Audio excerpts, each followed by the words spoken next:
Hey everybody, welcome to Camel City Chat. I am John McPherson, and I am here with Matheson and Katie. Correct? Yes. I got it right. It's Matt and Katie. But we'll call them Matheson occasionally, so you feel like you're in trouble? Oh, no. No, it's like Matheson.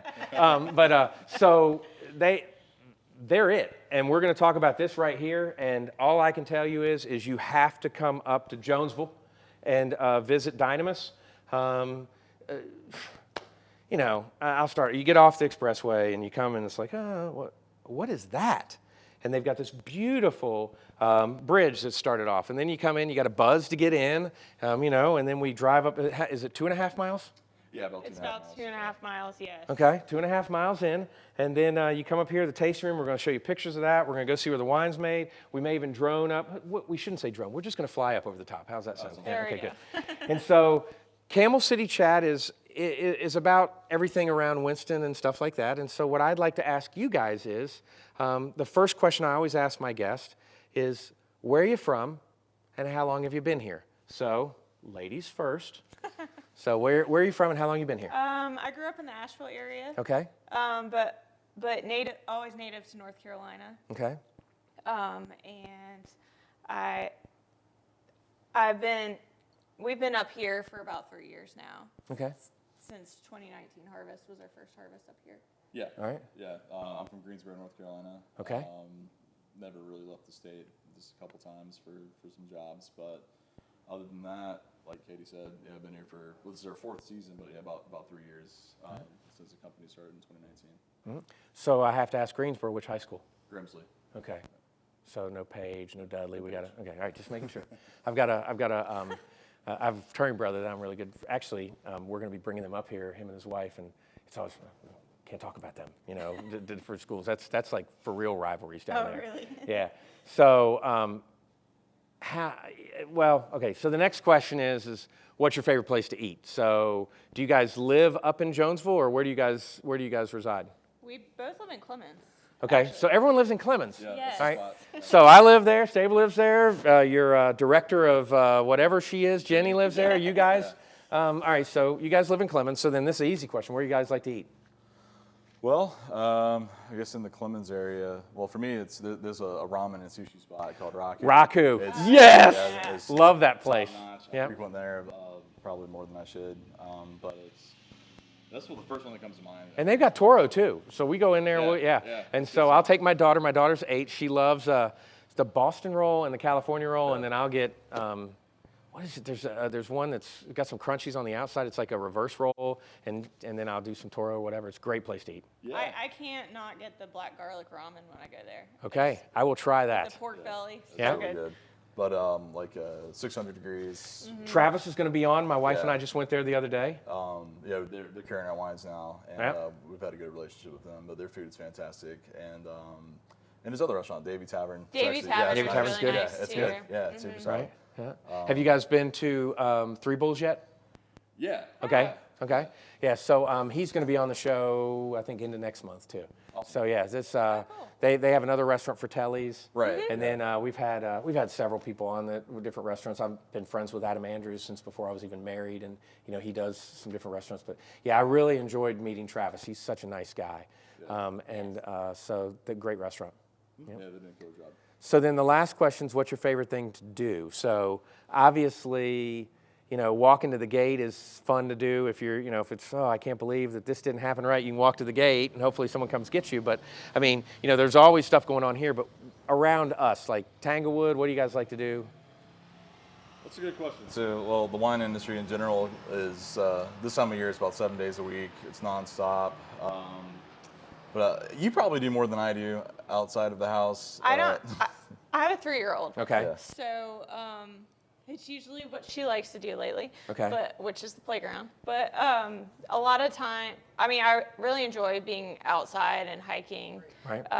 But I don't get to do it quite as much as I would like to, especially with this nice weather that we've been having lately. Mm-hmm. But I'd say those are some of my favorite things to do. Just Watch some ignore football. the New Jersey folks walking in the background. So no, the and that's what's so cool about this. This group was up here, and a couple of them are from New Jersey and one's from Charlotte, and they just came up, and they're the only people up here because you guys do private stuff too. We do. And so it's a whole setting, and we're going to explore that and just have some fun with it. The Mouse and the Log is my daughter's favorite, and that's the one that's over near off Medlark. There's a playground over there, and she called it the Mouse and Log, Mouse and Log. It's right near the school there, and that. And as she learned to ride, we'd go up and down the the walkway there and stuff. Yeah, So- yeah. And I like even just walking Yep. through there as well. And what do you like to do? Besides playing Xbox, love cars, Right. and just riding around. I got an e-bike recently, and that's evolving into a motorcycle Right. enthusiasm there. So yeah, just kind of like riding around. Cool. I'm not much of a hiker or anything. Did a lot of it when I was little, Right. Eagle Scout. So I've been through the ringer outside, and now I kind of enjoy climate control. There's a lot to be said with air conditioning in there. Yes. Yeah. Yeah, no, my wife likes to hike. My daughter and I have started playing, what is it? We got a Switch. Oh, yeah. And so that's something we can do together, and we're For reading sure. something together too. Yeah. All right, so I know a little bit about you guys. I guess now I mean, did you just start squeezing grapes one day? How did you guys get into this industry? We get that question a lot. Right.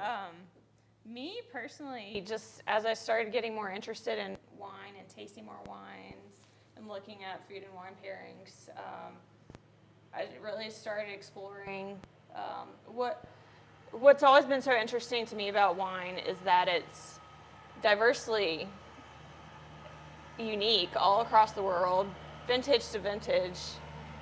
No wine is ever the same.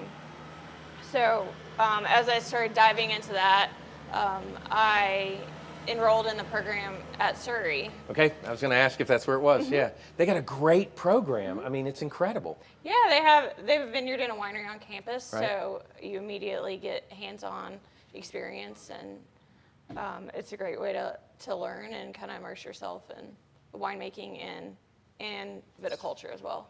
What about you, Matheson?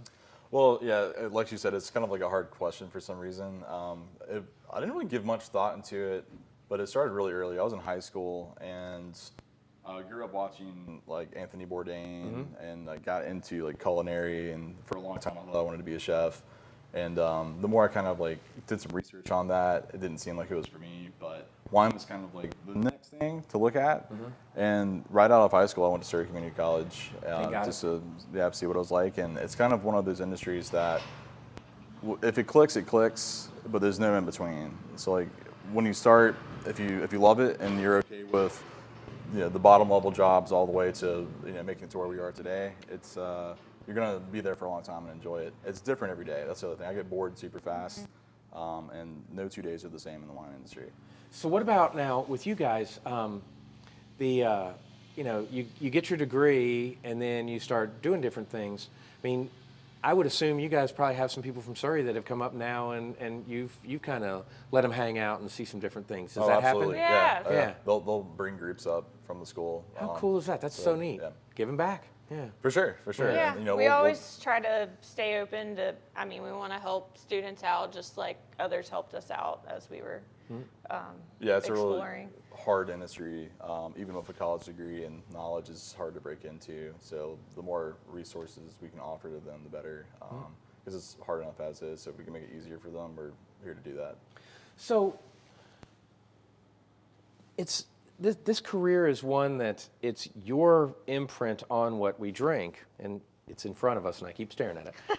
Gonna climb that mountain soon. Yes. But no, and so why are you both here? How's that question? You like that one? I mean, because that's normally easier, it would be actually. normally it would be like, well, I'm the wine. This is my assistant, whatever. Or, I'm the winery, and this is so it's interesting. You guys, and I haven't had much time around you, but you click. The two of you guys do together in this position, and you've created wonderful wines, and that's unusual. Normally, it's just I'm the chef, and you can be. Right. So tell me about how that You happened. see that a lot, and I guess it started as far back as 2016, or right after that season. I moved back from a kind of so-so job in Tennessee, Right. and I was trying to get a position just working harvest, and I called Katie. She was at Raffledini at the time. Right. And they didn't have a harvest position, but later in the season, a full-time position opened up. So I went and interviewed and worked with her for 17 and 18, and we kind of started the co-winemaking dynamic at Raffledini. And yeah, a lot of times, like you're saying, like I'm the chef or I'm the winemaker. A lot of these guys don't, get along. It's more of a shared creative process. So if you can get somebody as your constant second opinion, and like it's a role reversal constantly of she'll take the lead on certain projects, I'll take the lead on certain projects, and we trust each other. Yeah. So we've been working for 6 years now. Yeah. Yeah. So at the end of the It's day, truly like a work husband and a work wife here. I mean, guys. Yeah. So at the end, I mean, sometimes one of us has one idea, somebody has another, and then we somehow meet in the middle on it. But yeah, working there and working together, and then that's how we got kind of introduced to this property. Okay. From the beginning. So. Yeah, that is how that started. That's how we got here. So we've known about the property for a while now, a bit longer than me, but we used to purchase from the property and kind of got to see like the differences between like the chemistry of what a lower elevation is compared to this site, and we really like the results. And then we're given the opportunity to pitch an idea for a winery to the property owner, and that kind of escalated to, all right, guys, come back to me in 2 weeks of a business plan. Like, I'm not interested in just you guys working for me, like, but I'll invest in your idea, and I like to invest in passionate people. And he's like, I can see that in you guys, so come back with some numbers. Let's talk about it. And we made it happen, and that's when we opened our doors to the winery in 2019. And of course, years later, we're finally now to the point of selling it. All right, so and that's what we gotta tell that story. So basically, a guy owns this land. Correct. And then it was like a tree farm. It was like a fruit farm or something like that. But he was also growing grapes too, or something. Or So what? Yeah, it's historically an apple orchard. Okay. And so a lot of the apple trees need to be replanted. Right. Yeah, I didn't know that. Jenny told us that. It's like they only last for like a certain number. I'm thinking that they last forever, but like apple trees only last for like 20 years or something, and then you got to start over or I something? think as far as commercial production goes, Yeah. again, I'm not the apple expert at all. So Yeah. when you talk to Joseph, he'll let you know Okay, all about it. okay. Yeah. We're going to have him on in a little while, folks. All right. And so, but then what? Did you all plant the grapes, or were the grapes already here, or what? So the grapes were planted before we got here. Okay.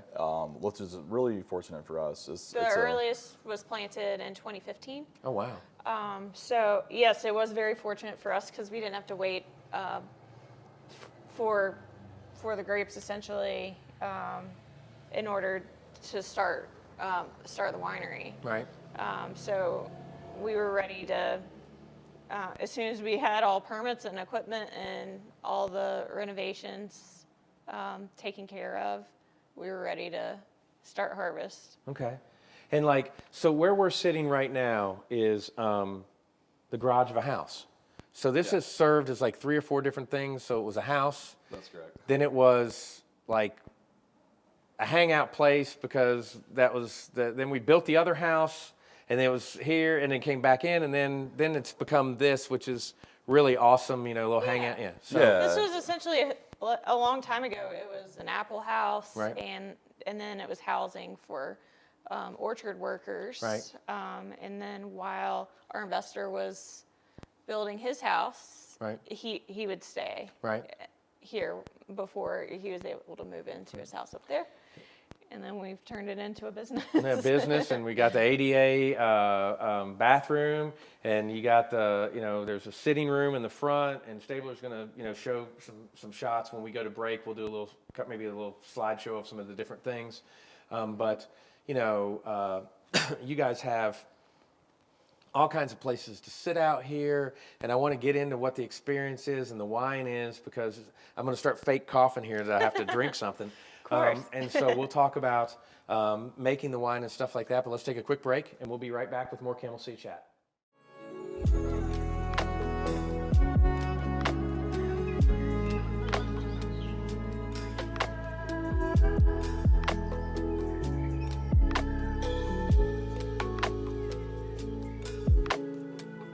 Welcome back to Camel City Chat. You can see where we're at. We are at Dynamis, and with Matt and Katie. And so Dynamis is like the lower delta, but is it a Greek? What do we got? Yeah, so you're correct. It's a lowercase delta. So the meaning of dynamis it's ancient Greek, and it means limitless power or the potential to obtain limitless power. Right. And the delta, we kind of, in the simplest terms, it could be a D for dynamis, but the meaning is it's a symbol of evolution and change. Right. Just like in chemistry or calculus, like it can be used to change the value of variables. So we kind of look at, it's a symbol of evolution for us and changing. So I want to tell you guys about my experience here, and I think that will help you share with people how you make wine. Okay, Sure, so absolutely. here we go. And you notice I'm making a delta here. Jenny, I saw Jenny at a friend of mine's retirement. She's like, "You got to come up see me." And I'm like, "Well, I want to." He goes, "Oh, come on." So we came up, and it was my wife and I, and we just had an experience. I mean, it was just great. So buzzed the door. I'm like, "Oh my gosh!" And they're like, I'm like, "Yeah, I'm here." Oh, come on up. So we get here, and it's like, "Is there anybody else here?" And so she met us, and started. We did a wine tasting, and I'll tell you what I felt, and this is where we talked earlier about, we don't want to say anything bad about anybody else because we got a lot of great Absolutely. vineyards. Yeah. I've been to Napa. What am I doing in Jonesville in Napa? You feel like you're in Napa. The journal comes out and says, "Oh, the $100 bottle of wine." Well, the $100 bottle of wine tastes like a $100 bottle of wine. Right. Then there's this is Mountain and Alpha, which are two other, they're blends, and then you have a Merlot, and then you've got Sauvignon Blanc? We have Sauvignon Blanc and a Cab Sauv. Yeah. Okay, I mean, you got one there and one there. And so, amazing. What I think you guys have capitalized on is not only do you make great wine, but you've brought the experience here too. Yeah, that was. And so that was my thing of setting you up to tell me about Right. how you guys make Yes. wine without insulting anybody. So before we even started making wine here, you had to start with the idea, the business plan, and that was where we started talking about what's missing in the market in North Carolina, and it's that true, luxury brand experience, something that you would find in Napa. So whereas it's all about the wine, there's no flair, there's no food trucks and live music. That's a lot of fun, and time and place for everything. But there's no intimate, quiet, super transparent. You can talk to one of our associates the entire time you're here, get accurate information about all of our wines. And first and foremost, we're grape growers and wine producers. We don't want to be an event center, and so we wanted to focus our energy on looking at the successful brands on the West Coast and what they're doing, and noticing that doesn't exist in North Carolina. And we knew that we wanted to create an experience, and we didn't want our customers to feel rushed. So we didn't want to have the tasting bar experience. We wanted people to be able to sit down, relax, kind of unwind from everyday stresses, and really be able to enjoy the wine. And for us, and that's the reason behind the reservations, because we want people to be able to hear more about our wines and not to feel rushed at all or crowded. And what I will tell you is it's always, you go do something and my wife's like, "No, we're not gonna buy the whole place." They're just kidding around and stuff. And so we got here and, it's like, "We're joining the wine club." She's like, "You're absolutely right. We're joining the wine club." And I mean, it's, what I would say is, I talked with Jenny. You've got a great little facility here, which is the garage. We've got 3 tables. What are they, 6 tops or something like that in here that you can do like a meeting or things like that. And of course, she used to have some pharmaceutical rep thing, and they're like, we don't do that like we used to. But I mean, I had said to her, I'd like to bring my team up here. And I said, "We'll bring some snacks for you." She said, "Why are you going to bring snacks, John? We'll run down the street and go get you something and bring it back. We're going to take care of you." Oh, yeah. So I think you guys need to talk to her about maybe not making an event center, because she's ready to do that for you. But there's are there 1, 2, 3, 4, 5, 6, 7? You have 9 vignettes here, okay? And they start with, we got a fireplace down at the other end. Then we come inside. Then we go to the Dynamis logo that faces the tree shade. Then we go to the room. Right. Thanks, guys. I already have the plastic windows up. My wife's like, why can't we do this? Thank you very much. Yeah. Then we have the landing area here. We've got up here, and I mean, it's just, you can have 10 groups here without people walking all over each other. Right. But for the food truck thing, as we've seen them mowing a lot. I don't think they're going to like this, but you have so much parking all the way up here in the fields and things like that. Yeah. You guys could crush it. Oh, we've done it before. Right. Yeah. Yes. And so you've got a wine. When is the wine event? Is you had a wine event? The one that just happened? Yeah, when it happened, like the last day or so, right? This past Sunday. Yeah, right. Yes. So you guys had our wine club release. So you had your wine club release, and the wine club, consists of like, was it three or four bottles of wine on one, and a few more. So it would be 6 a year total for one segment of it, and then 12 a year. So it's essentially like we like to treat it as wine club, but it's more of how much wine do you want? Right. Yeah. Right. And but yeah, it was really great for the first wine club release. It was like nothing we've ever seen. It was held at the estate house. Right. We had valet parking. It was catered, super nice, super casual, and just to have everybody kind of meet each other. How many did you guys end up having? It looked like over 100 people. It was close to 100 people. Yeah. We had talked about coming, and my wife's like, "Oh, we got to do this or that or whatever that day," and I knew it had just happened, but so we ain't gonna miss the next one. So I guess let's talk about wine. So I'm assuming that there's some water in there, there's some grapes in there, and there's something that gets the yeast going, some sugars or whatever. Yeah. But how do you make wine, and can we taste something? Sure. Yeah. So this is 2019 Mountain. Or like I said, it's our flagship blend. It's really the testament of what you can do as far as making a large structured red in North Carolina. Something that would be familiar to something you would see on the West Coast. Okay. But yeah. Y'all see how he's holding it, so you can do the same thing. So go ahead. Let me see the legs here, right? So now what? I might as well do this. So I'm gonna swirl it. There you go. All right, and then I open my mouth, like that, or that's how I taste bourbon. So You can. Yeah. so bourbon is you breathe like that. Saturate your entire You can tell. olfactory system. Yeah. By the way, I wasn't drinking wine. I'd pretty much not drank any wine until we came up here because I drink bourbon. Yeah. And now it's like, do you want to open that? So Mountain is a blend. Correct. And it's what do we have in it? So we're looking at the single ripest bits of our harvest of Cabernet Sauvignon and Petit Verdot, but it's about the single selected individual lots of those grapes. So It's from our oldest block of Cabernet Sauvignon. And that's on the 2013? And the wine? Yeah. Or- The it was grapes. planted in 2015. Okay. And when you come to the tasting lodge, it's actually what you see looking out is our block right here, Okay. looking out towards our Cabernet Sauvignon. Right By the way, there. cheers. I'll be rude and do that because I'm drinking this stuff now. So and I noticed you guys went with the cheap tasting glasses. Yeah. Yeah. So what are these? Are So we, when you do a tasting with us, we've chosen one glass for white wine, our Sauvignon Blanc, and one glass for our reds.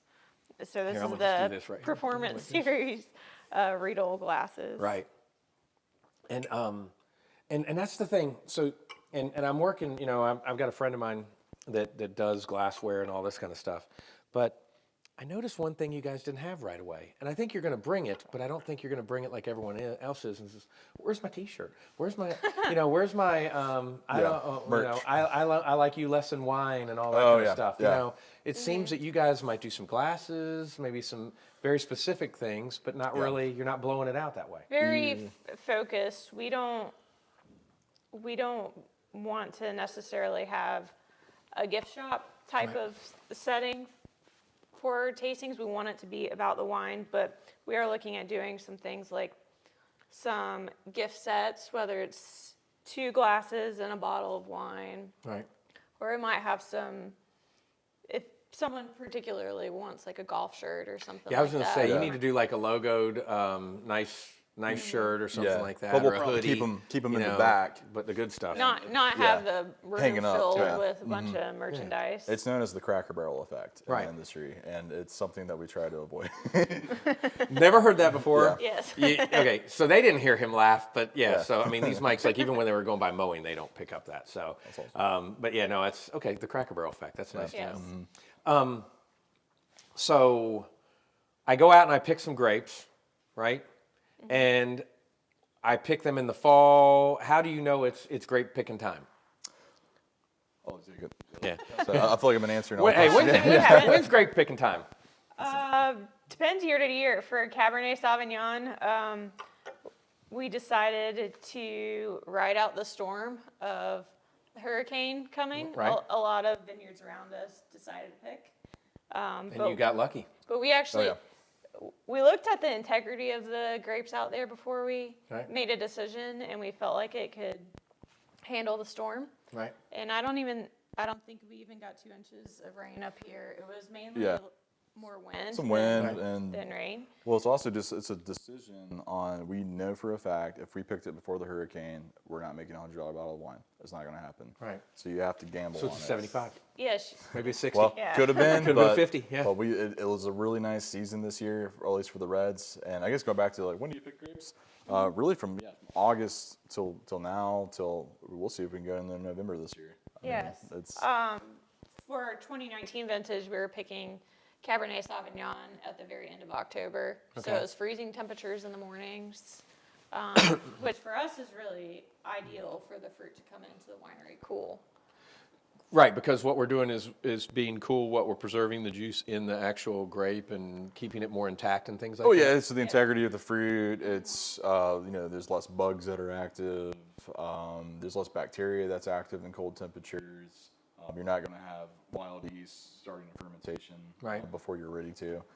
So it's all about control, and that's really the more control you can have over how your fruit is presented and then taken to your winery, the better your wine is going to be.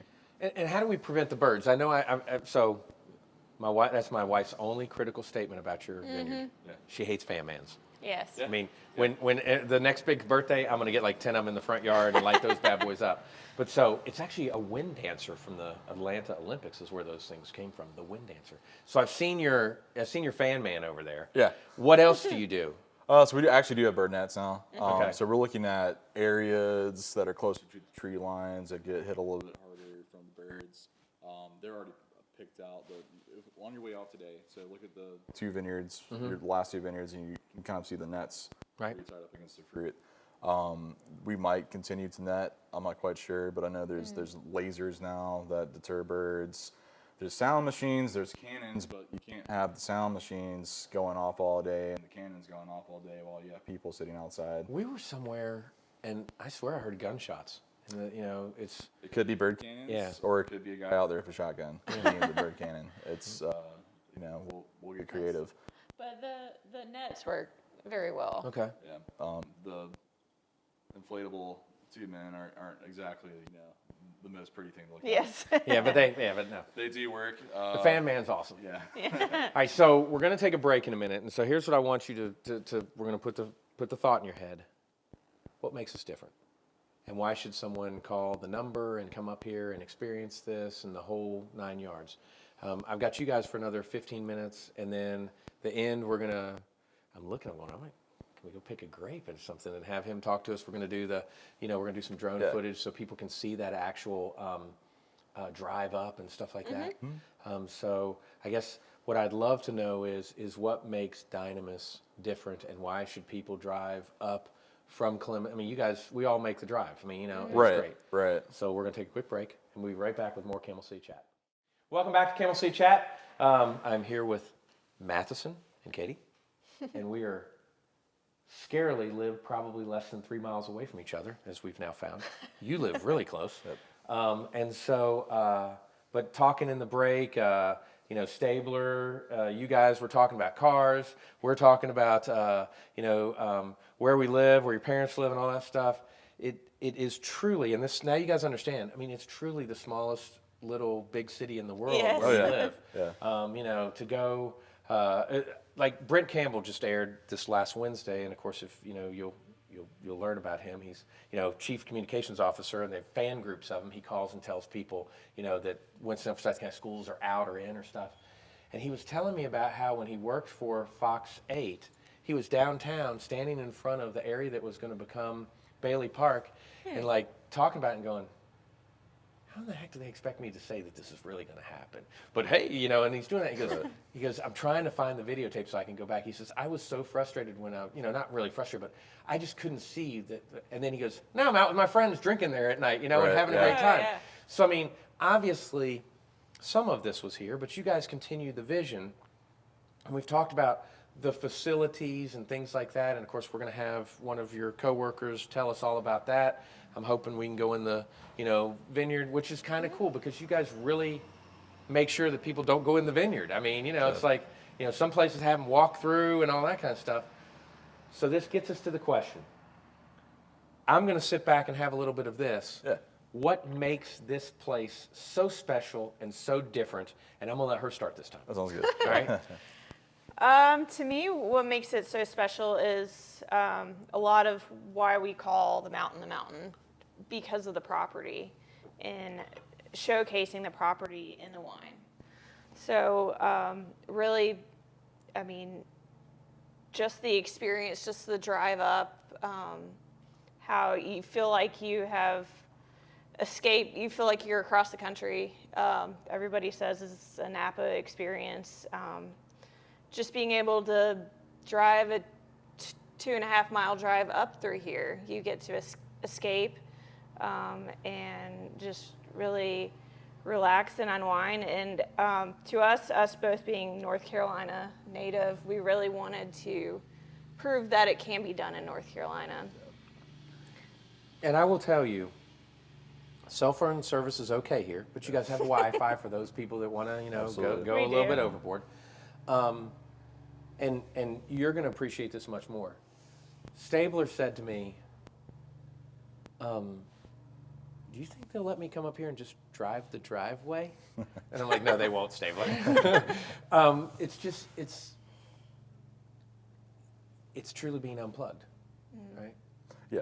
And so now she took we're different because of who we are. Right.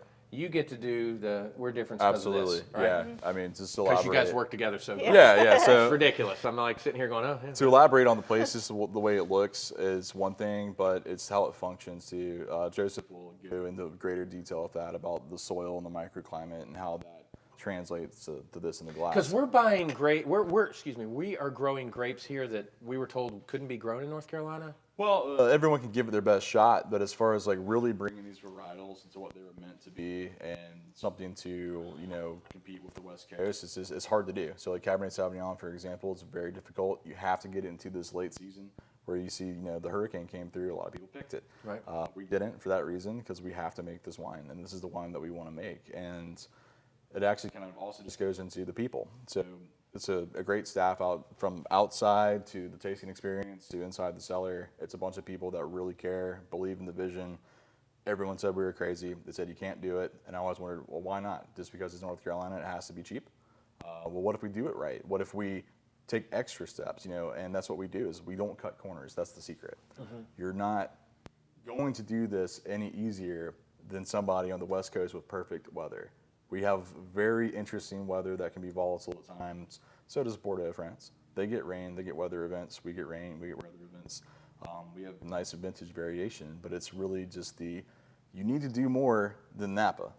You cannot do it with less, and that's why we investigated, what's Opus One doing, and Because Opus One is your muse in a sense. Yeah, and, a great and Jenny's inspiration. told that story. What a great story. Yeah. Hey, I want you to taste this. Just whatever. And looking at their equipment and their approach to winemaking and just how thorough it's more of a surgical precision versus just a process of grapes out of the vineyard, grapes in the tank, grapes in the barrel and bottle, and that's it. There's 100 steps in between. And it's Rutger de Vink in Virginia also was a big inspiration. Right. They have done amazing things. Their wine's incredible, incredible vineyard facility, and just talking to them, seeing that they don't cut corners. They do everything the hard way. Because they're really one of the first on the East Coast to really do a luxury experience. Mm-hmm. And where's this at? This is in Middleburg area, Middleburg, Tennessee? Virginia. Virginia. Middleburg, Tennessee.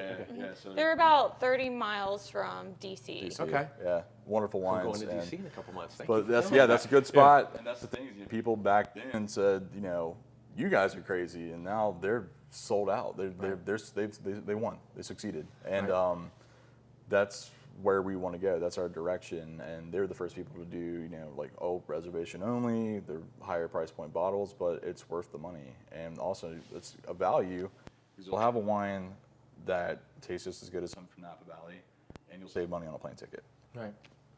And so when I've gone out there, like I like Sterling, I like Chateau St. Jean, and then there's the one I cannot remember what it is that they had a tasting, and I'll figure it out. But they had a tasting, and like every one of our group kept going back, "Oh, this is the expensive one," and drawing more of it.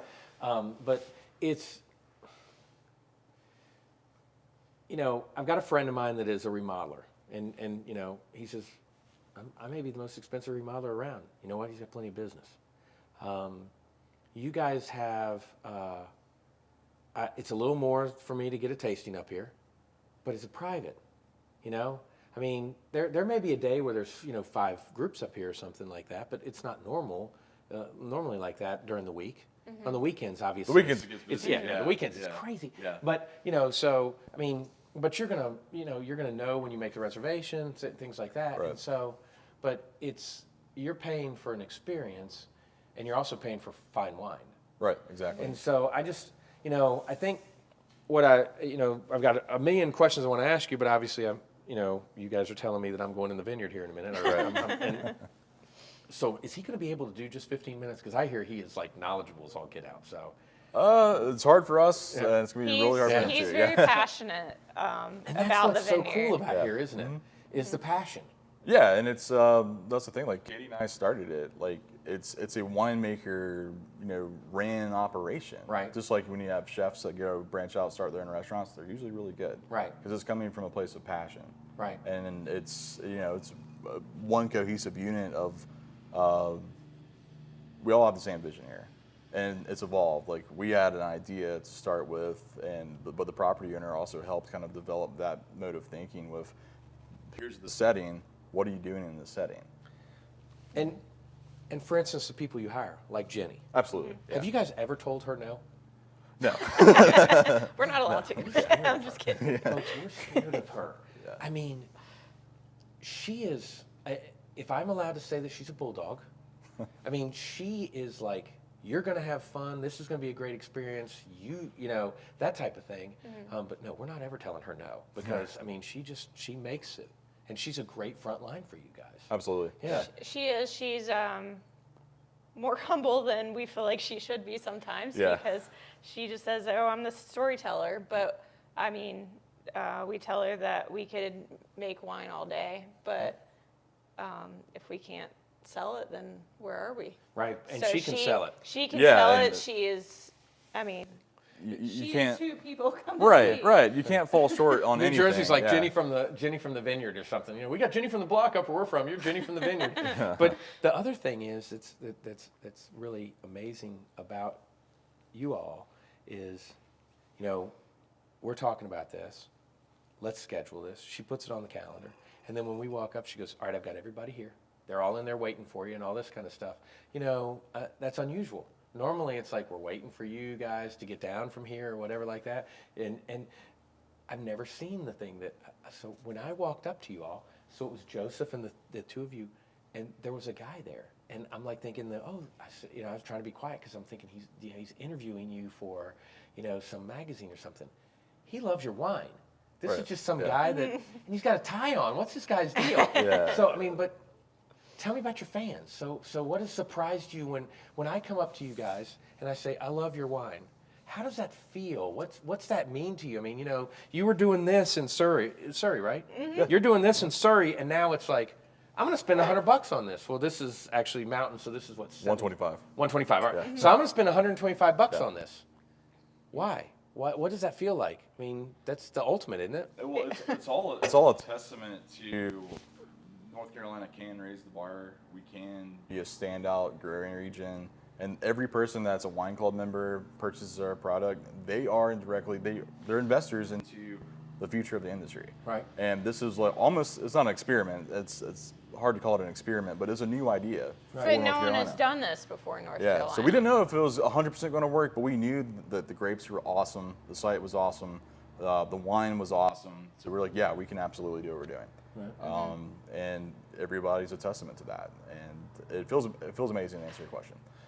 Well, and I will tell you, and I don't know the quote exactly, but Jimmy, Mr. Beast, North Carolina, said, at first they think you're crazy, and then when you're successful, they think you're a genius. Right. So I almost want to say, Stabler, can we pull one? But so I'm looking over here. What are the little medallions? Oh, that's i.e. medals hanging. I mean, so you guys have you guys won any medals or anything yet? Yeah, for sure. Well, the one you want to talk about is probably the glass one. The glass one. Stabler, will you get that and not break it? All right. So, please God, don't break it. It's okay. Yeah. No, it's not okay. we have super glue. But, so hand me this. Thank you, sir. Yeah. So Stabler, if you can see him. All right. So, ma'am, there you go. You get to hold that. What is this? So this is a competition for North Carolina that there is 190 wines entered this year. That's what we're told. Yeah. Stink bug season.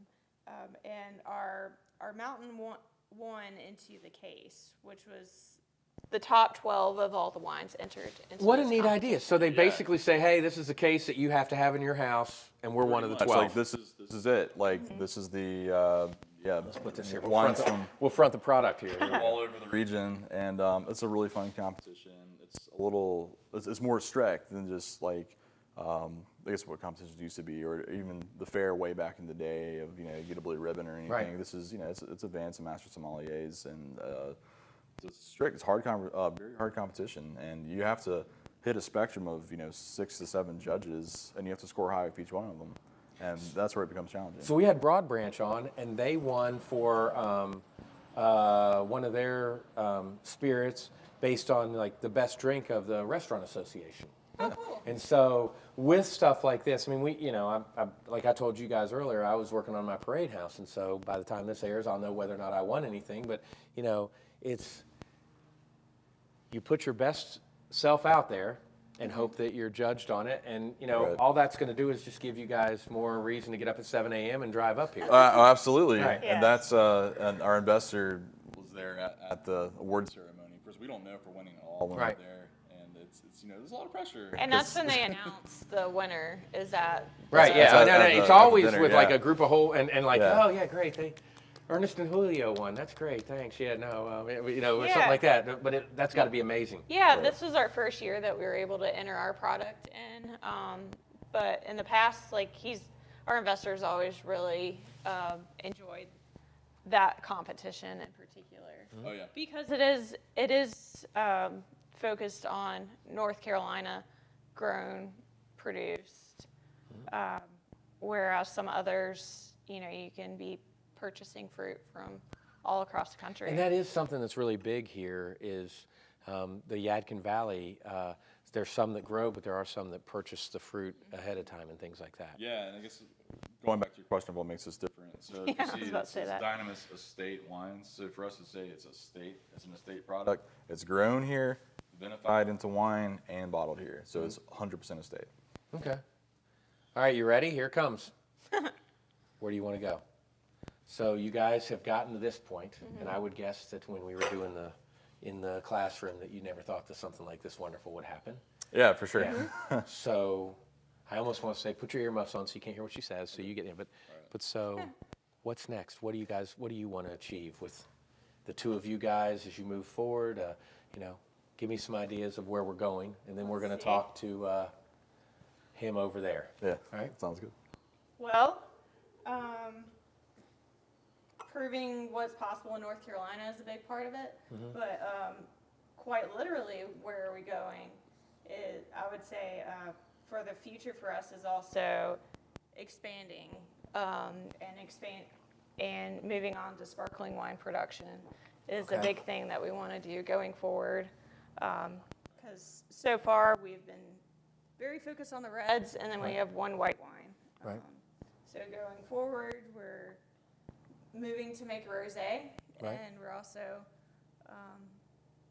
we started making a sparkling base this year. Okay. We picked some Chardonnay for that.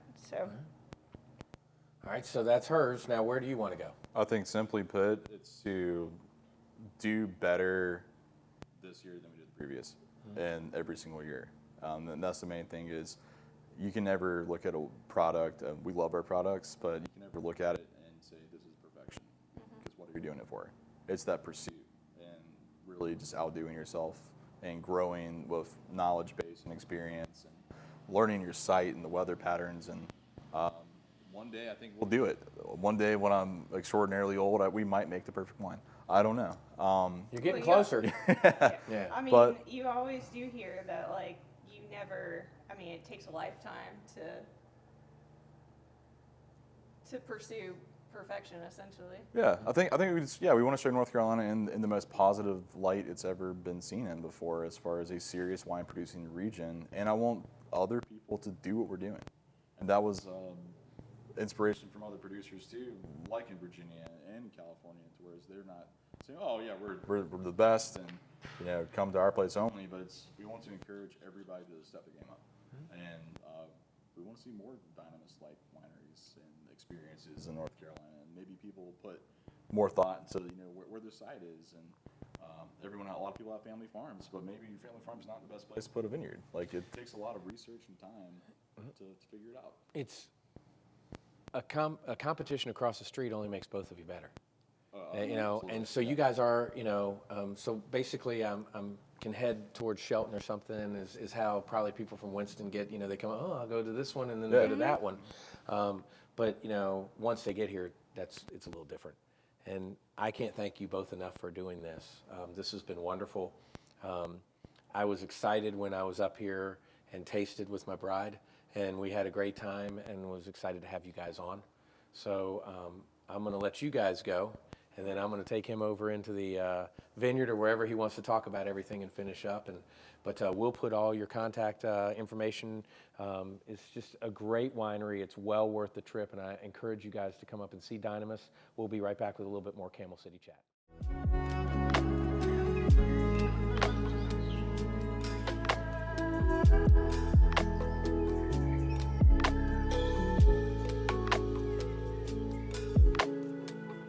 Hey everybody, welcome back to Camel City Chat. Now we're gonna learn. This is Joseph. Joseph is over the orchard and everything. We're gonna learn about the grapes, we're gonna learn about the ground, we're gonna learn about everything, right? Oh yeah. So I gotta ask you the quick amended version because we only got 15 minutes to get it done. So where are you from and how long you been here? Well, I'm originally from South Carolina. Okay, But we'll forgive you. But now I live in Jonesville, right here on the mountain. Jonesville? Yep. You're not saying it right, isn't it Jonesville? Jonesville. Jonesville. That's All right. And right so here on the mountain. how'd you get here? What is this? I mean, did you always want to do this? I don't know about always, but I basically went to the University of South Carolina for engineering, and I had that's right. I'm sorry. And I had family that retired in Napa. My grandparents retired in the Napa region, and long story short, turned me onto it. Went to Fresno State, got a master's in viticulture and enology, and now I'm a gamecock and a bulldog. Okay. And so worked out there for a few years, and then got back to the East Coast where the roots were, closer to family, everything like that. Worked in North Carolina and Virginia, and been doing it for over a decade now. And heard about this project and just wanted to be involved because it's really a special property, a special site, and I wanted to be part of something like this. It's crazy, isn't it? Yeah. It's just a beautiful place. Stabler was showing me on the ride over here. He's like, well, that's the house. And it's like the Google map of it. I mean, the state house is, and you guys just had a wine club dinner there. I mean, this is a special place, and we're lucky to have it. We're the easternmost outcropping of the Brushy Mountains, part Okay. of the Blue Ridge Mountain Range, and that really has a lot to do with this vineyard site and the site characteristics we have here. We have that mountain geology in our soils.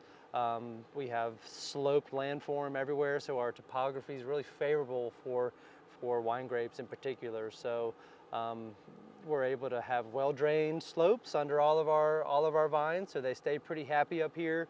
The soil type is a sandy clay loam with rocky deposits and mineral deposits of schist, and all of that means that we have good drainage at the end of the day. And it's really important, especially in North Carolina with our seasonal rainfall. I mean, we have rain every month of the year basically, but quite a lot during the growing season too.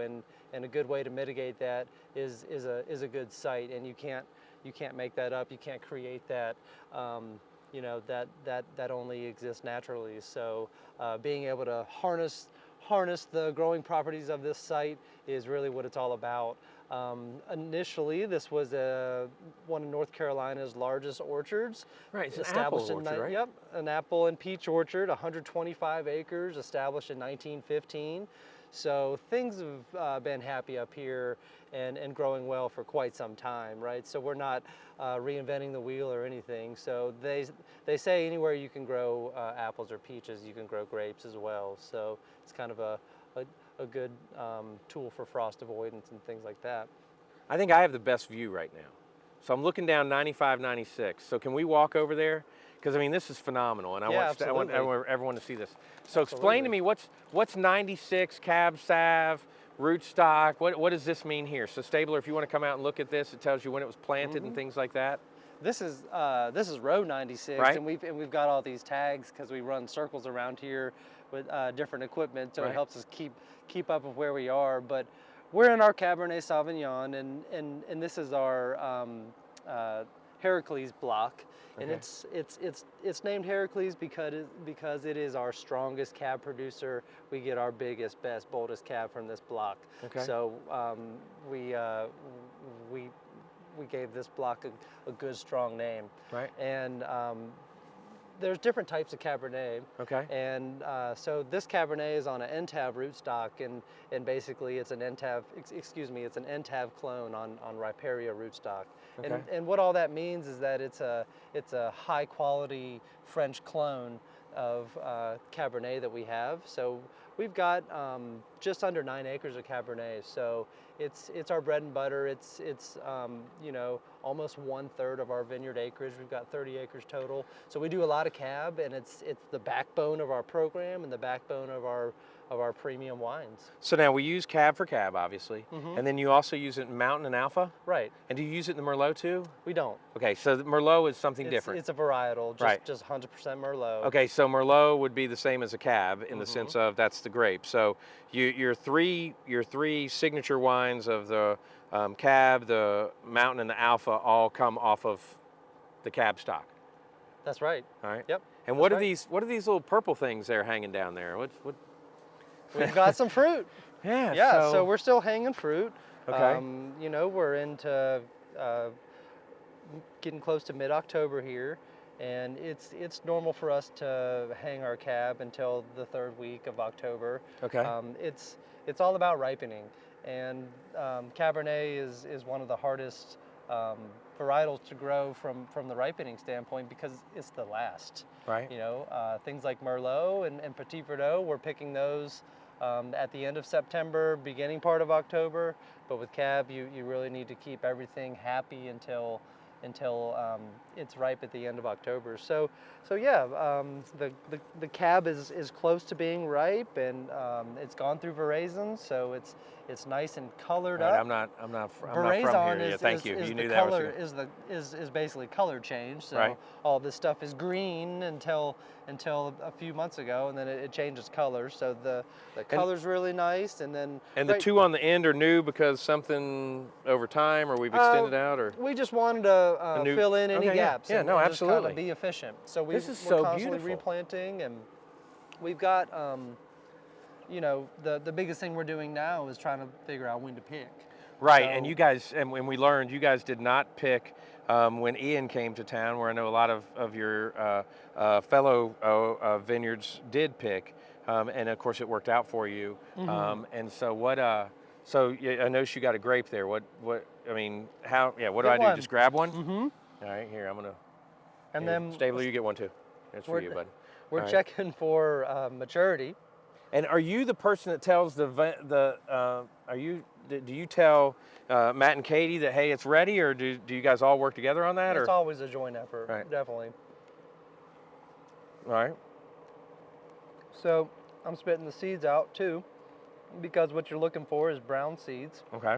They're physiologically ripe when you have the seeds turn from green to brown. All right. So they're almost there, but Here, they're still a little green. You want to see that this? Yeah, these are just the seeds that are almost brown. So we're waiting for them to completely turn brown, and because seeds and skins are used in the winemaking process, you need them to be brown, so Right. you don't get those green characteristics. So Right. so because of that, you need to be able to ripen Cabernet appropriately to the end of its life cycle, basically, Okay. right? So that's the trick with Cabernet in North Carolina is withstanding the test of time and getting to the end of fall. So All right. I want to show one thing. Let's Stabler, if you would you spin around and show down that? We got about 5 more minutes. So I want to you want to go down that way a little bit and show that side of things? Sure. Is that good with you? Yeah. Okay. Cool. So this is a different varietal. Same variety, different clone, and a lot of people don't pay attention to clone, but it's a important thing to take notice of. Sometimes you can find a varietal with a clonal designation. Oregon's really popular. There's for a doing huge that, right? difference in taste, though. Mm-hmm. And So, as you saw, brown this is seeds. clone 47. It's an American-based clone. Okay. The other one was a French-based clone. And it's still Cabernet Sauvignon, and it's another high-quality premium clone. It ripens quick, and it's a little bit riper than the other clone of Cabernet that we just sampled. So we pay attention to all the details here, and that really matters because we'll pick them at different times and ferment them separately and use them separately down the road. So now, can I take something like if we're on number 95 here and up there is like 90, 97 or whatever, but they're two different clones, would those go into the same wine or different wines? Eventually, they all go They in- will. okay, right. But it's all based on the blend and how it tastes and things of that nature. So, there's different percentages of each clone in each wine. Right. So it all kind of shakes out at the end. But no, it's not just like one complete blend. It's all Right. it's pretty complex as far as the blending process. Okay. Mm-hmm. All right. And so now, what you studied in school, was it all around this type of thing, or was it just more of the agriculture of agriculture? It was specific for viticulture and enology. So yeah, it's all vineyard related material and winemaking related material. So you're and the only things one of that that's not nature. from Clemens, That's right. right? And then you're also the only one that didn't go to Surrey. I mean, what's wrong with you, man? But I taught there. Okay, all right, good. I was going to ask you, because I asked them that. I said, what a great opportunity for people to come back here and see. Yeah. So I before working here, I previously worked at Surrey Community College, so I knew Right. something about the area, and that's how I knew how special this site was. And what makes Dynamis different from all the other wines that people can go and get right now? I mean, we're offering a premium product that comes from premium fruit, and our site is our biggest differentiator. When you come up here, you enter a different world, and you really get the self-guided tour from our entrance. You climb up the hill until you get to the top of our ridge line. It's a 1.5 mile drive to the tasting room. All of our fruit, all of our vines, they're sitting on top of this mountain ridge line that make it a really special place to grow wine grapes. So the vines are happy up here, so are the people that work here, and really it turns out to an incredible product by the time it gets to the customer, from premium fruit grown into the vineyard to the premium process we follow in the winery. Nothing is missed. So I think we're almost to the end of the show here, and I wanted to ask you, what do you want to see happen here? I mean, obviously everyone's taking a whole bunch of chances on this in their own personal life of coming up here. We've talked about what makes Dynamis special, but where do you want to see the vineyard go? Yeah, I think it's already headed in the right direction. We're replanting some unfavorable varieties with more Bordeaux reds. So we're planting more Merlot, more Cabernet Franc. I love that. We're going to continue to do a little bit more of that. We're going to incorporate our orchard. We're finding a premium luxury product space for our apples now, right? And we're figuring that out. So stay tuned on that, because we're making apple brandy this year, and some Palmo and some other fine. We've heard there might be bubbles in something coming soon too. Yep, we've got some sparkling down the line, and we hope to incorporate the other fruit into some high-end sparkling products. So we've got some vision down the line, and really the sky's the limit here because it's such a special place. Cool. Well, I really appreciate it. And folks, Magic Mountain, baby. That's right. That's what we call it. Check them out online. We're going to put all the tabs and all that kind of stuff so you can find us. Jeff Smith, Smitty's Notes, want to thank you for being one of the sponsors of our show. Dynamis is spectacular, as I told Matt and Katie earlier. Joseph, my wife's like, I feel like I'm in Napa. And of course, you coming from California and all that kind of stuff with family and stuff out there and working, as you said. I mean, it is truly a special place. Mm-hmm. And we appreciate you. Yeah. Thanks so much for doing this. Thanks and for having coming. us out. All right. We'll be back next week with more Camel City Chat.